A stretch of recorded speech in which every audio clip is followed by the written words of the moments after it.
Olá, meu amigo, minha amiga, seja mais uma vez bem-vindos aqui ao nosso canal. E quais são os principais erros, né, que geralmente segurados cometem, por exemplo, para obter um benefício no INSS? É tudo simples, é tudo fácil, é simplesmente chegar e fazer o pedido? Então são dicas, são observações, é um conhecimento que você tem para evitar de passar por constrangimento ou então até por uma negativa, né? Por exemplo, a metade dos benefícios que os segurados solicitam no INSS, né, eles foram negados. Por quê? Os dados consideram os pedidos, por exemplo, de aposentadoria por idade, aposentadoria por contribuição, pensão por morte, benefício de prestação continuada, né, para idoso, incluindo aqueles que precisam de perícia médica, tá? Os benefícios que precisam dessas perícias, como aposentadoria por incapacidade permanente, o auxílio doença, né, ele tem um percentual menor de resposta negativa. Vocês sabiam disso? Mas ainda continua sendo alto, tá? Cada 4 deles, um é negativado, tá? Dentre os principais motivos que levam o INSS sempre negar, por exemplo, uma solicitação de benefício, é a falta de documentação, é o que nós sempre falamos, tá? Tome muito cuidado com a documentação, mantenha todos os seus documentos, tudo relacionado ao INSS, guarde numa pasta, guarde o documento com qualidade, não deixe amassar, não deixe molhar, tá? E também a falta de, por exemplo, de condições mínimas, né, para você comprovar a incapacidade, para você comprovar a necessidade de receber esse benefício. Esses são erros cruciais que acontecem todos os dias, tá? Mas vamos lá, os principais, por exemplo, a falta de contribuição, né? Por exemplo, para aposentadoria por idade, né? Segundo aí o INSS, depois da reforma da Previdência, a maioria dos pedidos é negado. Isso por quê? Porque não atingiu as condições mínimas para obter, no caso aí, a aposentadoria, né? Todo ano nós sabemos que vai sendo somado mais 6 meses para a transição de aposentadoria. Vocês sabem que hoje não basta ter só contribuição, também é preciso ter idade. Nós já falamos que dentro do portal Meu INSS existe um simulador de aposentadoria.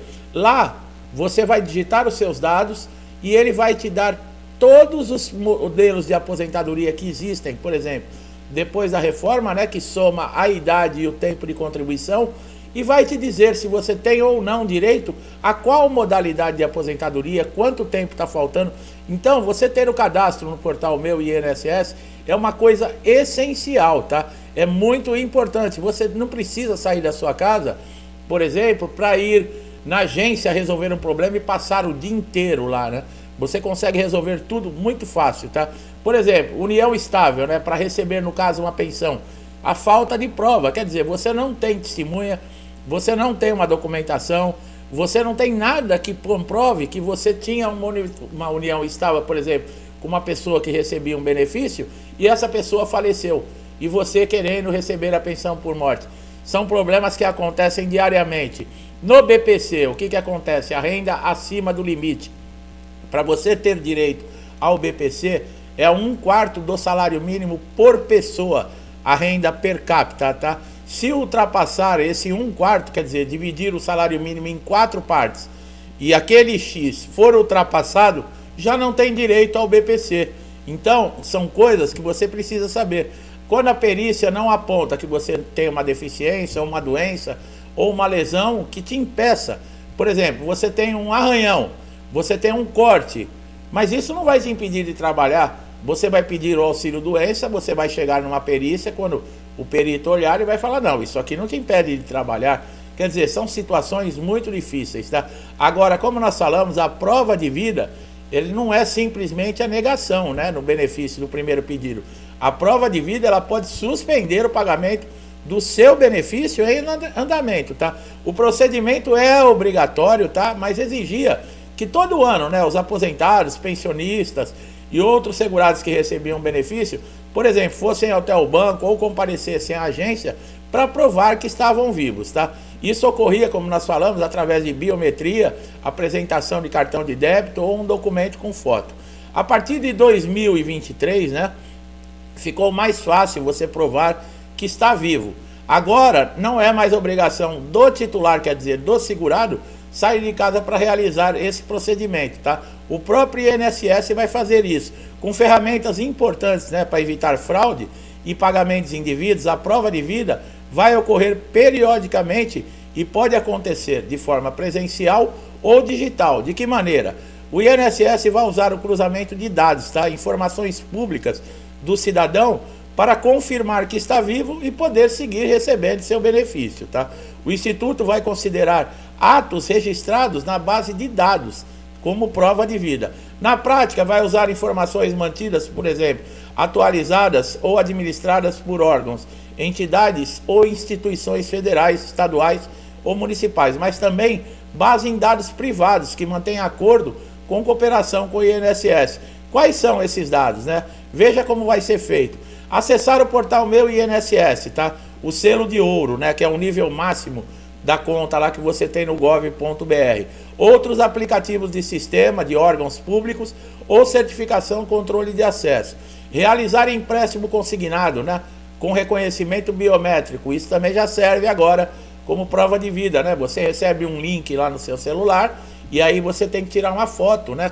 Com o celular. Isso já serve como prova de vida. Realizar atendimento presencial nas agências do INSS ou o reconhecimento biométrico, tá? Em entidades e instituições parceiras do INSS. Realizar perícia médica presencial ou telemedicina, né? No sistema público de saúde ou numa rede conveniada. Ser vacinado, cadastrar ou atualizar as suas informações, por exemplo, em órgãos de trânsito ou de segurança pública. Atualizar informações no CAD único, tá? Olha aí, ó, feita pela pessoa responsável pela família. Votar nas eleições, emitir ou renovar passaportes, carteira de motorista, carteira de trabalho, alistamento militar ou quaisquer documentos oficiais que exijam a presença física do titular ou seu reconhecimento biométrico. Receber benefício social por reconhecimento biométrico. É aquele que você vai no banco, né? Você tira digital, você já está fazendo ali a biometria. Ter o seu nome numa declaração anual de imposto de renda. Olha aí, a INSS vai ficar de olho na receita, tá? Mas nesse caso, ela vai servir a sua declaração de imposto de renda que você está vivo. Caso você não consiga fazer a prova de vida, nesse caso, será automaticamente notificado pelos canais do INSS, tá? Que é o portal Meu INSS ou a Central 135, tá? Ou então através da rede bancária. Quando você for sacar, por exemplo, o seu benefício, vai ter um aviso lá no caixa eletrônico que você precisa renovar aí a sua prova de vida, porque o INSS não conseguiu fazer utilizando todas essas informações que nós passamos. É importantíssimo você fazer a prova de vida. Ah, então, mas eu não preciso mais me preocupar. Precisa. Vá no portal Meu INSS, cada 2 semanas, uma vez por mês, pelo menos, como nós sempre falamos, dá uma olhadinha, vê se está tudo certo. Vai lá nas exigências, né? Cumprimento de exigências, clica naquele ícone. Se tiver alguma falta do INSS, alguma informação, algum documento que eles estão pedindo, você tem o prazo para entregar. Se você não entregar, o que acontece? Eles podem suspender o seu pagamento e o seu benefício. E aí você sabe, para você colocar em dia, para você ativar novamente, é uma dor de cabeça que não há necessidade. Você mesmo pode resolver os problemas antes de chegar nesse ponto. Imagina, né? Chegar lá na boca do caixa e não ter dinheiro para receber, com a situação que nós estamos, né? E com contas vencendo, com aluguel para pagar, compras no mercado, né? Imagine, chega lá contando com dinheiro e não está. Realmente é muito preocupante. Com relação aí à prorrogação, nós já falamos também que tem novidade, tá?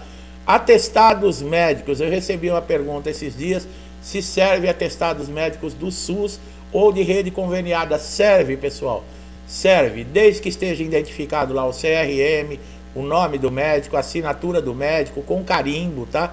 É muito importante, o CID da doença, isso tudo é necessário, tá?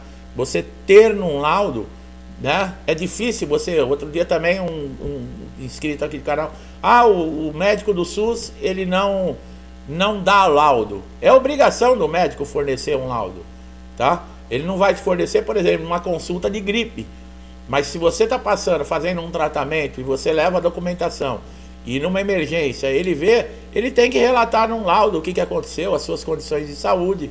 É obrigação do médico, tá? Pessoal, nesses casos, o que você pode fazer? O médico não é Deus, nem o médico que faz perícia no INSS e nenhum outro tipo de médico. Você pega o nome desse médico, CRM, e faça uma reclamação no Conselho Regional de Medicina. Casos de ofensa, casos de injúria, xingamentos. Se você tiver como comprovar, abra um processo. Abra um processo de injúria, calúnia, difamação. O que não pode é ficar quieto. Por quê? Porque essas pessoas às vezes se aproveitam da ingenuidade, né, da pessoa para fazer esse tipo de coisa, ofensas. Dentro do INSS acontece isso direto. Mas eu, por exemplo, aqui no meu canal, eu estou sempre alertando. Vá com uma câmera, deixa a câmera do celular ligada, põe no bolso. Deixa a gravação de voz ligada. Comprove lá durante a perícia. Houve um xingamento, você conseguiu filmar, você conseguiu gravar a voz, você tem como entrar com o processo. O que acontece? Isso começou a crescer demais, porque exatamente por isso. Ah, deixa pra lá, deixa pra lá. Quanto mais deixar pra lá, pior fica, pessoal. A gente não pode deixar pra lá. Você já contribuiu com o INSS, é um direito seu, o benefício. Ninguém está te dando nada de graça, não está te dando esmola, né? Você não está ali. Primeiro que se você não preencher os requisitos do INSS, você não consegue um benefício.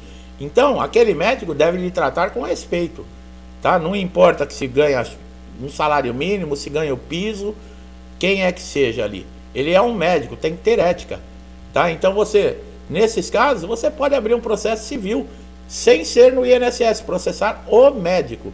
Tá bom, pessoal? Isso é sempre um esclarecimento que eu gosto de falar, deixar claro, como eu falei, para que pessoas não sejam humilhadas, não sejam desprezadas, né? Tem direito, são dignos e passar por esse tipo de coisa na vida, tá? Meu amigo e minha amiga que chegaram aqui a primeira vez, meu muito obrigado. Espero que vocês tenham gostado do canal. Se quiser aí melhorar ainda, né? Ter mais informações, se inscreva, ative o sininho de notificação para receber em primeira mão todos os nossos conteúdos aqui. Meu amigo e minha amiga que estão sempre comigo, muitos desde o início do canal, meu muito obrigado, que Deus abençoe sua casa, sua vida, sua família, traga paz, saúde, harmonia para todos, tá? Tudo que eu desejo para mim, eu desejo em dobro a todos vocês. Eu deixo um forte abraço e até os próximos vídeos.